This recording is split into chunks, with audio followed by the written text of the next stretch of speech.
Hi everybody, this is the Baseball Hut, the amazing, spectacular, terrific, the great one, the people's champion, your host, the Hut. At 6 p.m. Eastern Standard Time, Major League Baseball and their teams have to set the 40-man rosters. Meaning that if you have more than 40 men on your roster, you want to plan to bring guys onto the minor league teams, onto your Major League roster, you have to start making moves. Now, the New York Mets are not one of those teams. New York Mets currently have 31 players on their Major League roster for the 40-man. So the belief is today the Mets are going to be adding pitching to that roster. As well as, I'd like to point out that Dom Smith is still on the 40-man. So potentially this team could have 10 spots available to them to add pitching.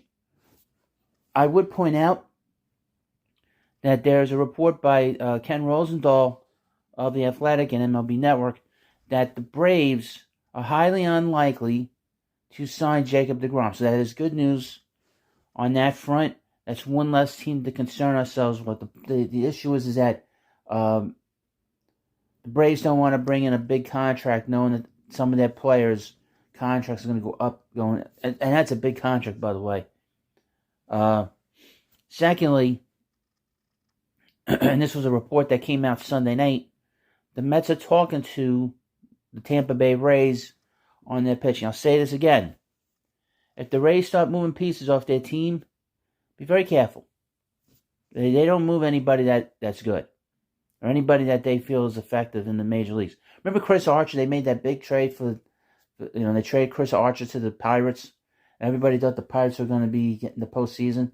He did nothing after that. So just keep that in mind.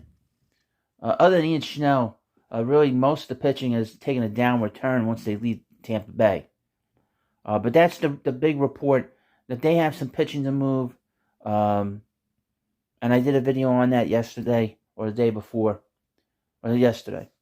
And you can check it out. I'll put the link into that video. But the Mets are talking a lot of pitchers. Another guy they're talking about is Justin Verlander. It seems like Justin Verlander is very interested in coming to the Mets.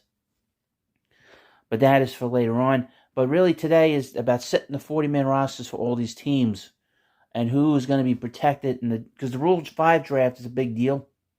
They don't want to lose guys. There's really only two potential guys with the Mets that they could lose. Is Jake Magnum, who I can kind of see them. And there's another player as a pitcher. I forget who it was. But so today at 6 p.m., keep an eye out for it. I don't know if I'll be able to get a video up after that. I'll figure something out, but there'll be other videos coming up over the next few days and hours, and it's going to be very busy. Also, check out the Aaron Judge video I posted this morning at 7 o'clock. There'll be videos being posted that early, just to get some like movement in the morning, just to give you something a little extra if you want to watch. We'll have another video up tomorrow at that time, and of course at 11, as well as this one. But again, the Mets.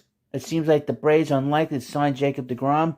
They're probably going to make a trade. This is according to Andy Martino, by the way, that they're going to make a trade by the end of the day for pitching, and that the Mets are talking to Justin Verlander. And he's talking about amongst a lot of teams. With Verlander, if teams are smart, don't give him more than 1 year. Give him 1 year, an option year, or two options. Don't give him a full contract. Don't give him a full 3-year contract. It'd be crazy, especially at his age. And I want to thank you all for coming by. Also, keep an eye on Carlos Rodon. That's another guy to keep an eye on, too, with the Mets. So, thank you for watching this video. Please subscribe to the Baseball Hut. Thank you, and I'll see you later.